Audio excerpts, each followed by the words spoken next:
ओम नमः शिवाय। भारत माता ಶಿವಶಕ್ತಿ ಅವತಾರ್ ಪರಮಾತ್ಮವಾಣಿ. ಓಂ. ಪಿತಾಶ್ರೀ ಶಿವ ತಂದೆಯ ನೆನಪಿದೆಯೇ? ಮುರಳಿಯ ದಿನಾಂಕ 27/4/2026 ಪ್ರಾತಃ ಕ್ಲಾಸ್. ಓಂ ನಮಃ ಶಿವಾಯ. ಆತ್ಮಿಕ ಮಕ್ಕಳೇ, ಬುದ್ಧಿಯಲ್ಲಿ ನಾವು ಈಗ ಶಾಂತಿಧಾಮ ಸುಖಧಾಮಕ್ಕೆ ಹೋಗುತ್ತಿದ್ದೇವೆ ಎನ್ನುವುದು ನೆನಪಿದೆಯೇ? ಇಲ್ಲಿಂದ ಮೊದಲು ನಾವು ಶಾಂತಿಧಾಮಕ್ಕೆ ಹೋಗುತ್ತೇವೆ, ನಂತರ ನಾವು ಸುಖಧಾಮಕ್ಕೆ ಬರುತ್ತೇವೆ. ಈ ದುಃಖಧಾಮವನ್ನು ಮರೆತು ಬಿಡಬೇಕು. ತಂದೆ ಮತ್ತು ಸುಖಧಾಮವನ್ನು ನೆನಪು ಮಾಡಬೇಕು. ಇದು ಬೇಹದ್ದಿನ ಸನ್ಯಾಸವಾಗಿದೆ. ಓಂ ನಮಃ ಶಿವಾಯ. ಆತ್ಮಿಕ ತಂದೆ ಆತ್ಮಿಕ ಮಕ್ಕಳಿಗೆ ತಿಳಿಸುತ್ತಿದ್ದಾರೆ, ಆತ್ಮಿಕ ಮಕ್ಕಳೇ, ನೆನಪಿನ ಯಾತ್ರೆಯಲ್ಲಿ ಕುಳಿತಿದ್ದೀರಿ. ಒಳಗಡೆ ಈ ಜ್ಞಾನವಿದೆಯಲ್ಲವೇ? ನಾವು ಆತ್ಮಗಳು ನೆನಪಿನ ಯಾತ್ರೆಯಲ್ಲಿದ್ದೇವೆ. ಯಾತ್ರೆ ಎಂಬ ಅಕ್ಷರವು ಅವಶ್ಯವಾಗಿ ಮನಸ್ಸಿನಲ್ಲಿ ಬರಬೇಕು. ಹೇಗೆ ಅವರು ಯಾತ್ರೆಗಳನ್ನು ಮಾಡುತ್ತಾರೆ? ಹರಿದ್ವಾರ ಅಮರನಾಥಕ್ಕೆ ಹೋಗುತ್ತಾರೆ, ಯಾತ್ರೆ ಪೂರ್ಣಗೊಳಿಸಿ ನಂತರ ಹಿಂತಿರುಗಿ ಬರುತ್ತಾರೆ. ಇಲ್ಲಿ ನಿಮ್ಮ ಬುದ್ಧಿಯಲ್ಲಿದೆ, ನಾವು ಶಾಂತಿಧಾಮಕ್ಕೆ ಹೋಗುತ್ತಿದ್ದೇವೆ ಎಂದು. ತಂದೆಯು ಬಂದು ಕೈ ಹಿಡಿದಿದ್ದಾರೆ. ಕೈ ಹಿಡಿದು ಪಾರು ಮಾಡಬೇಕಾಗುತ್ತದಲ್ಲವೇ? ಕೈ ಹಿಡಿದುಕೊಳ್ಳಿ ಎಂದು ಹೇಳುತ್ತಾರೆ. ಏಕೆಂದರೆ ವಿಷಯ ಸಾಗರದಲ್ಲಿ ಬಿದ್ದಿದ್ದೇವೆ. ಈಗ ನೀವು ಶಿವ ಬಾಬಾರನ್ನು ನೆನಪು ಮಾಡಿ ಮತ್ತು ಮನೆಯನ್ನು ನೆನಪು ಮಾಡಿರಿ. ನಾವು ಹೋಗುತ್ತಿದ್ದೇವೆ ಎಂದು ನಿಮ್ಮ ಒಳಗಡೆ ಬರಬೇಕು. ಇದರಲ್ಲಿ ಬಾಯಿಂದ ಏನನ್ನೂ ಹೇಳಬೇಕಾಗಿಲ್ಲ. ಒಳಗಡೆ ಕೇವಲ ನೆನಪಿರಲಿ. ಬಾಬಾ ನಮ್ಮನ್ನು ಕರೆದುಕೊಂಡು ಹೋಗಲು ಬಂದಿದ್ದಾರೆ. ನೆನಪಿನ ಯಾತ್ರೆಯಲ್ಲಿ ಅವಶ್ಯವಾಗಿ ಇರಬೇಕು. ನೆನಪಿನ ಯಾತ್ರೆಯಿಂದಲೇ ನಿಮ್ಮ ಪಾಪಗಳು ಭಸ್ಮವಾಗುತ್ತವೆ. ಆಗಲೇ ನಂತರ ಆ ಗುರಿಯನ್ನು ತಲುಪುತ್ತೀರಿ. ತಂದೆಯು ಎಷ್ಟು ಸ್ಪಷ್ಟವಾಗಿ ತಿಳಿಸುತ್ತಿದ್ದಾರೆ. ಹೇಗೆ ಸಣ್ಣ ಮಕ್ಕಳಿಗೆ ಕಲಿಸಲಾಗುತ್ತದೆಯೋ ಹಾಗೆ ಸದಾ ಬುದ್ಧಿಯಲ್ಲಿ ಇದು ಇರಲಿ. ನಾವು ತಂದೆಯನ್ನು ನೆನಪು ಮಾಡುತ್ತಾ ಹೋಗುತ್ತಿದ್ದೇವೆ. ತಂದೆಯ ಕೆಲಸವೇ ಪಾವನರನ್ನಾಗಿ ಮಾಡಿ ಪಾವನ ಪ್ರಪಂಚಕ್ಕೆ ಕರೆದುಕೊಂಡು ಹೋಗುವುದು. ಆತ್ಮಿಕ ಮಕ್ಕಳನ್ನು ಕರೆದುಕೊಂಡು ಹೋಗುತ್ತಾರೆ. ಆತ್ಮವೇ ಯಾತ್ರೆ ಮಾಡಬೇಕಾಗಿದೆ. ನಾವು ಆತ್ಮಗಳು ತಂದೆಯನ್ನು ನೆನಪು ಮಾಡಿ ಮನೆಗೆ ಹೋಗಬೇಕು. ಮನೆಗೆ ತಲುಪಿದ ಮೇಲೆ ತಂದೆಯ ಕೆಲಸ ಮುಗಿಯಿತು. ತಂದೆ ಬಂದಿರುವುದೇ ಪತಿತರಿಂದ ಪಾವನರನ್ನಾಗಿ ಮಾಡಿ ಮನೆಗೆ ಕರೆದುಕೊಂಡು ಹೋಗಲು.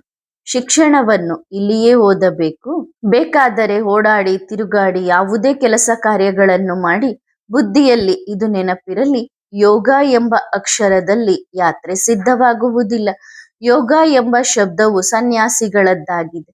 ಅದೆಲ್ಲವೂ ಮನುಷ್ಯರ ಮತವಾಗಿದೆ. ಯೋಗ ಎಂಬ ಅಕ್ಷರ ಮನುಷ್ಯರ ಮತವಾಗಿದೆ. ಮಕ್ಕಳಿಗೆ ತಿಳಿಸಲಾಗಿದೆಯಲ್ಲವೇ? ಒಂದು ಮನುಷ್ಯ ಮತ, ಎರಡನೆಯದು ಈಶ್ವರೀಯ ಮತ. ಅರ್ಧ ಕಲ್ಪ ನೀವು ಮನುಷ್ಯ ಮತದಂತೆ ನಡೆಯುತ್ತೀರಿ, ಅರ್ಧ ಕಲ್ಪ ದೈವಿ ಮತದಂತೆ ನಡೆಯುತ್ತೀರಿ. ಆದರೆ ಈಗ ನಿಮಗೆ ಈಶ್ವರೀಯ ಮತ ಸಿಗುತ್ತಿದೆ. ಯೋಗ ಎಂಬ ಅಕ್ಷರವನ್ನು ಹೇಳಬೇಡಿ, ನೆನಪಿನ ಯಾತ್ರೆ ಎಂದು ಹೇಳಿರಿ. ಆತ್ಮವು ಈ ಯಾತ್ರೆಯನ್ನು ಮಾಡಬೇಕಿದೆ. ಅವು ದೈಹಿಕ ಯಾತ್ರೆಗಳಾಗಿರುತ್ತವೆ. ಶರೀರದೊಂದಿಗೆ ಶಾರೀರಿಕ ಯಾತ್ರೆ ಹೋಗುತ್ತಾರೆ. ಇದರಲ್ಲಿ ಶರೀರದ ಕೆಲಸವೇ ಇಲ್ಲ. ಆತ್ಮಕ್ಕೆ ಗೊತ್ತಿದೆ ಅದು ನಾವು ಆತ್ಮಗಳ ಮಧುರ ಮನೆಯಾಗಿದೆ ಎಂದು. ತಂದೆಯು ನಮಗೆ ಶಿಕ್ಷಣ ಕೊಡುತ್ತಿದ್ದಾರೆ. ಇದರಿಂದಲೇ ನಾವು ಪಾವನರಾಗುತ್ತೇವೆ. ನೆನಪು ಮಾಡುತ್ತಾ ಮಾಡುತ್ತಾ ತಮೋ ಪ್ರಧಾನರಿಂದ ಸತೋ ಪ್ರಧಾನರಾಗಬೇಕು. ಇದು ಯಾತ್ರೆಯಾಗಿದೆ. ನಾವು ಬಾಬಾನ ನೆನಪಿನಲ್ಲಿ ಕುಳಿತುಕೊಳ್ಳುತ್ತೇವೆ, ಏಕೆಂದರೆ ಬಾಬಾರ ಬಳಿಯೇ ಹೋಗಬೇಕಿದೆ. ತಂದೆಯು ಪಾವನರನ್ನಾಗಿ ಮಾಡುತ್ತಾರೆ. ತಂದೆ ಬಂದಿರುವುದೇ ಪಾವನರನ್ನಾಗಿ ಮಾಡಲು. ಅಂದ ಮೇಲೆ ಪಾವನ ಪ್ರಪಂಚಕ್ಕೆ ಹೋಗಲೇಬೇಕು. ತಂದೆಯು ಪಾವನರನ್ನಾಗಿ ಮಾಡುತ್ತಾರೆ. ನಂತರ ನಂಬರ್ ವಾರ್ ಪುರುಷಾರ್ಥದ ಅನುಸಾರ ನೀವು ಪಾವನ ಪ್ರಪಂಚಕ್ಕೆ ಹೋಗುತ್ತೀರಿ. ಈ ಜ್ಞಾನವು ಬುದ್ಧಿಯಲ್ಲಿ ಇರಬೇಕು. ನಾವು ನೆನಪಿನ ಯಾತ್ರೆಯಲ್ಲಿದ್ದೇವೆ. ನಾವು ಮತ್ತೆ ಈ ಮೃತ್ಯು ಲೋಕಕ್ಕೆ ಹಿಂತಿರುಗಬಾರದು. ನಮ್ಮನ್ನು ಮನೆಗೆ ತಲುಪಿಸುವುದು ಬಾಬಾರವರ ಕೆಲಸವಾಗಿದೆ. ತಂದೆಯು ದಾರಿ ತೋರಿಸುತ್ತಾರೆ. ಈಗ ನೀವು ಮೃತ್ಯು ಲೋಕದಲ್ಲಿದ್ದೀರಿ, ನಂತರ ಅಮರ ಲೋಕ ಹೊಸ ಪ್ರಪಂಚದಲ್ಲಿ ಇರುತ್ತೀರಿ. ತಂದೆಯು ಯೋಗ್ಯರನ್ನಾಗಿ ಮಾಡಿ ನಂತರವೇ ನಮ್ಮನ್ನು ಬಿಡುತ್ತಾರೆ. ಸುಖಧಾಮಕ್ಕೆ ಅವರು ಕರೆದುಕೊಂಡು ಹೋಗುವುದಿಲ್ಲ. ಅವರ ಕೆಲಸದ ಮಿತಿ ಅಲ್ಲಿಗೆ ಮುಗಿಯುತ್ತದೆ. ಅಂದ್ರೆ ನಮ್ಮನ್ನ ಮನೆಗೆ ತಲುಪಿಸುವುದು ಅವರ ಕೆಲಸ. ಈ ಎಲ್ಲಾ ಜ್ಞಾನವು ಬುದ್ಧಿಯಲ್ಲಿ ಇರಬೇಕು. ಕೇವಲ ನೆನಪು ಮಾಡುವುದಲ್ಲ, ಜೊತೆಗೆ ಜ್ಞಾನವೂ ಬೇಕು. ಈ ಜ್ಞಾನದಿಂದಲೇ ನೀವು ಸಂಪಾದನೆ ಮಾಡುತ್ತೀರಿ ಅಲ್ಲವೇ? ಈ ಸೃಷ್ಟಿ ಚಕ್ರದ ಜ್ಞಾನದಿಂದ ನೀವು ಚಕ್ರವರ್ತಿ ರಾಜರಾಗುತ್ತೀರಿ. ಬುದ್ಧಿಯಲ್ಲಿ ಈ ಜ್ಞಾನವಿದೆ. ನಾವು ಚಕ್ರವನ್ನು ಸುತ್ತುತ್ತಿದ್ದೇವೆ, ಈಗ ಮನೆಗೆ ಹೋಗುತ್ತೇವೆ, ನಂತರ ಹೊಸದಾಗಿ ಚಕ್ರ ಪ್ರಾರಂಭವಾಗುತ್ತದೆ. ಈ ಎಲ್ಲಾ ಜ್ಞಾನವು ಬುದ್ಧಿಯಲ್ಲಿ ಇದ್ದರೆ ಆಗ ಖುಷಿಯ ಮಟ್ಟ ಏರುತ್ತದೆ.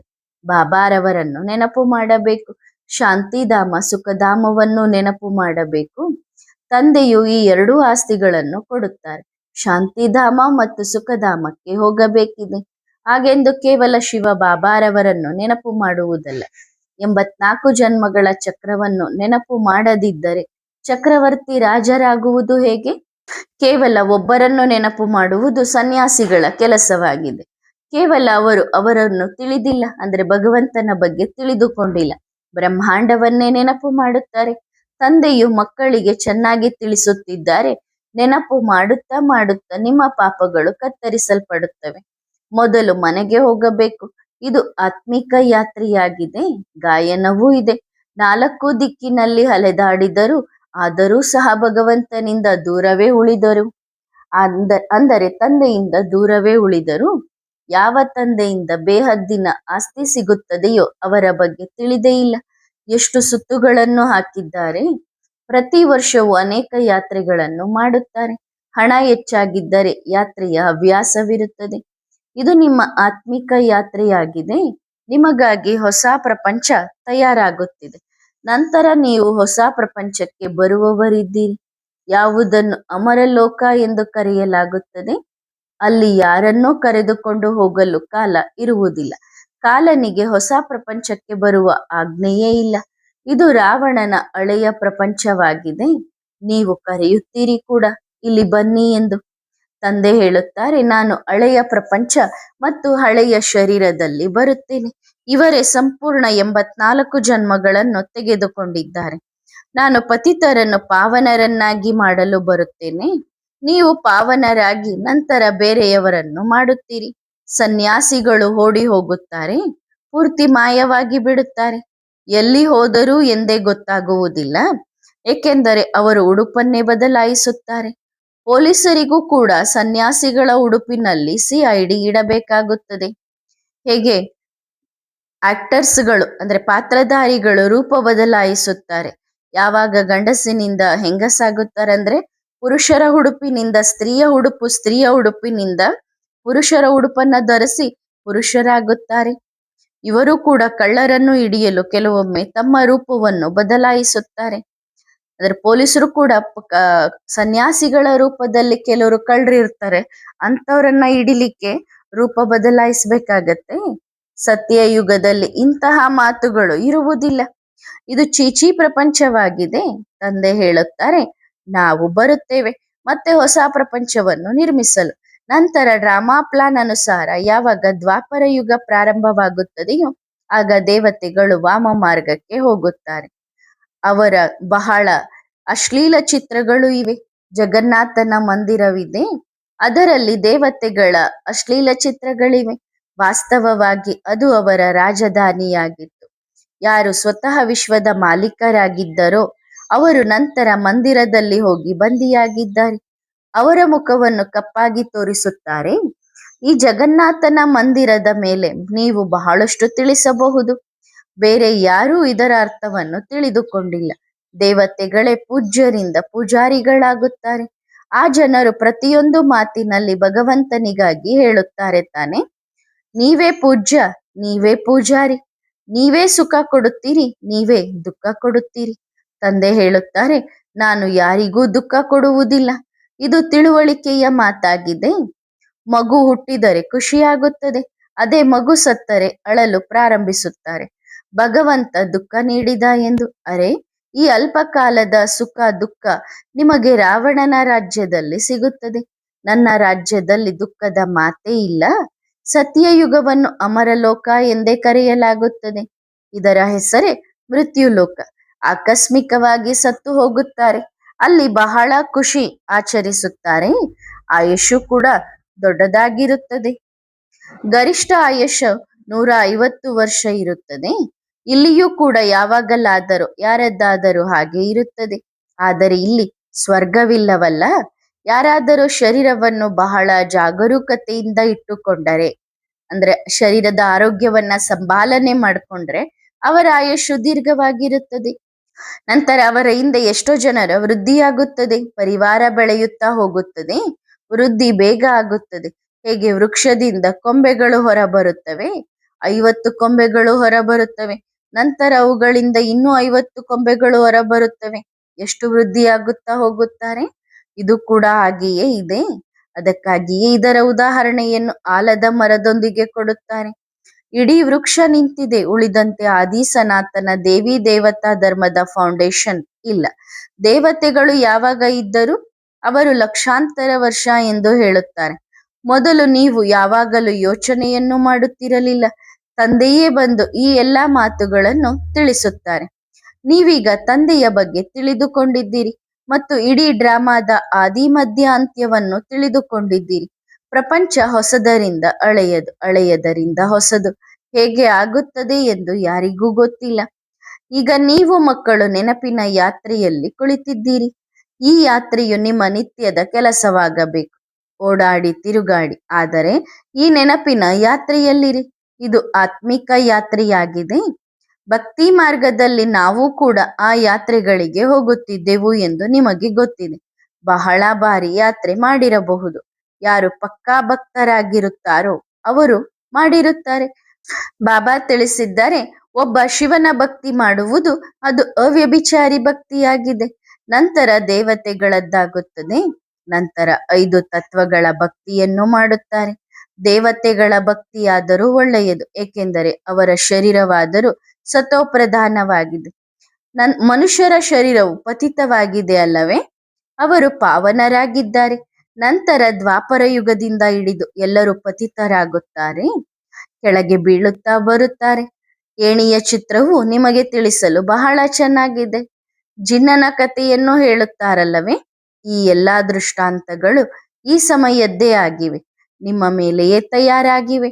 ಭ್ರಮರಿಯ ಉದಾಹರಣೆಯು ನಿಮ್ಮದಾಗಿದೆ. ನೀವು ಹುಳುಗಳನ್ನು ನಿಮ್ಮ ಸಮಾನ ಬ್ರಾಹ್ಮಣರನ್ನಾಗಿ ಮಾಡುತ್ತೀರಿ. ಇಲ್ಲಿಯದ್ದೇ ಎಲ್ಲ ಉದಾಹರಣೆಗಳಾಗಿವೆ. ಆ ಸನ್ಯಾಸಿಗಳು ನಂತರ ಕಾಪಿ ಮಾಡುತ್ತಾರೆ. ತಂದೆ ತಿಳಿಸುತ್ತಾರೆ, ವಾಸ್ತವವಾಗಿ ಅವರಿಗೆ ಕಾಪಿ ಮಾಡುವ ಹಕ್ಕು ಕೂಡ ಇಲ್ಲ. ಶಾಸ್ತ್ರ ಓದುವ ಹಕ್ಕಿಲ್ಲ. ಅವರ ನಿವೃತ್ತಿ ಮಾರ್ಗವೇ ಬೇರೆಯಾಗಿದೆ. ಯಾತ್ರೆಗೆ ಹೋದರೂ ಕೂಡ ಒಬ್ಬ ಬ್ರಾಹ್ಮಣ ಗೈಡ್ ಆಗಿ ಕರೆದುಕೊಂಡು ಹೋಗುತ್ತಾರೆ. ಸನ್ಯಾಸಿ ಯಾರು ಬ್ರಾಹ್ಮಣರಲ್ಲ.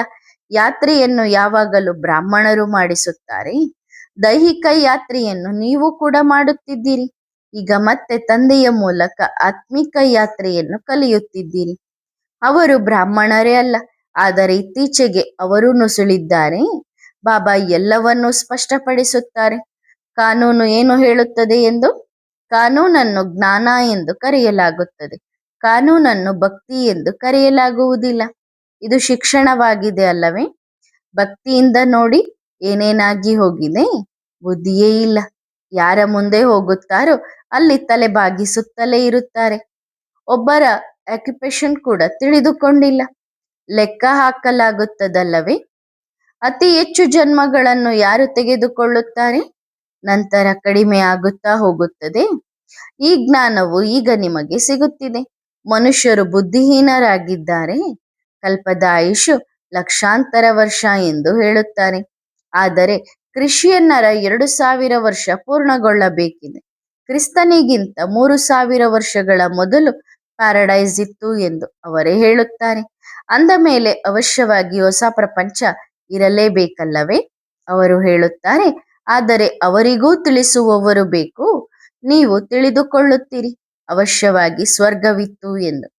ಭಾರತವಾಸಿಗಳು ಎಷ್ಟು ಕಲ್ಲು ಬುದ್ಧಿಯವರಾಗಿದ್ದಾರೆಂದರೆ ಅವರನ್ನು ಸ್ವರ್ಗ ಯಾವಾಗ ಇತ್ತು ಎಂದು ಕೇಳಿದರೆ ಲಕ್ಷಾಂತರ ವರ್ಷ ಎಂದು ಹೇಳುತ್ತಾರೆ.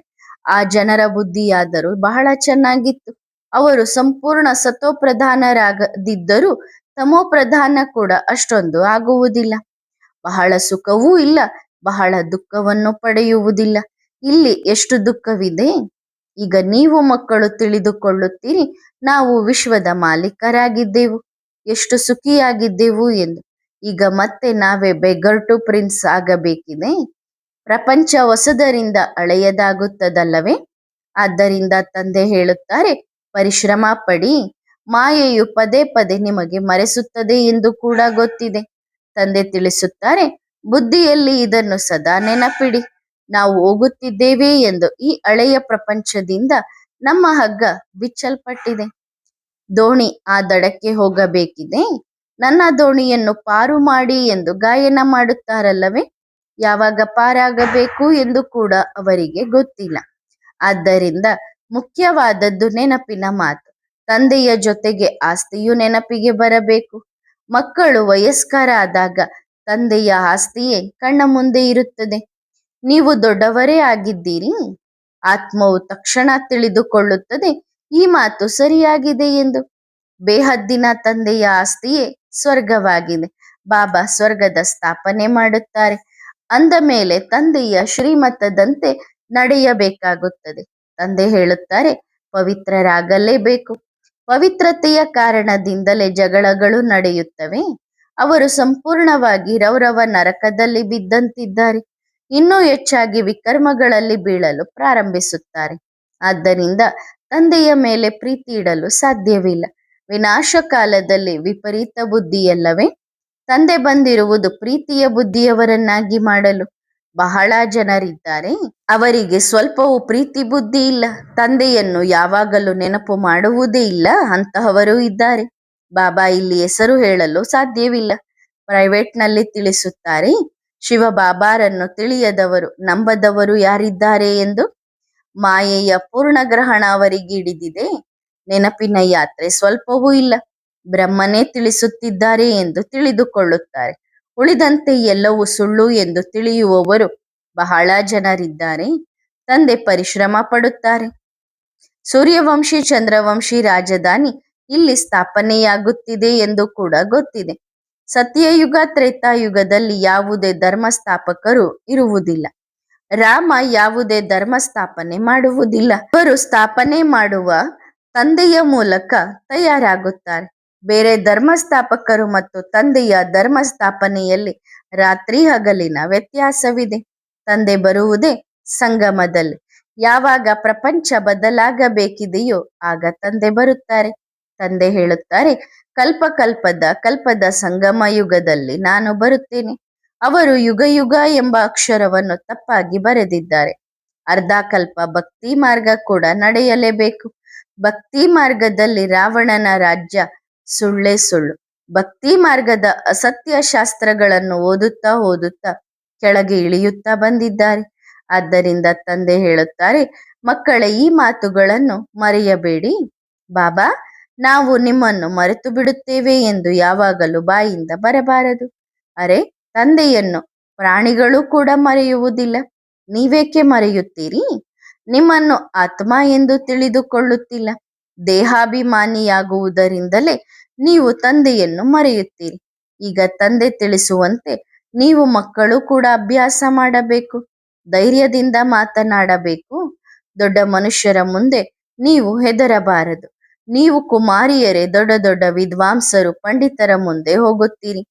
ಎಲ್ಲರೂ ತಮೋ ಪ್ರಧಾನರಾಗಿದ್ದಾರಲ್ಲವೇ. ಇದು ತಮೋ ಪ್ರಧಾನ ಪ್ರಪಂಚವಾಗಿದೆ.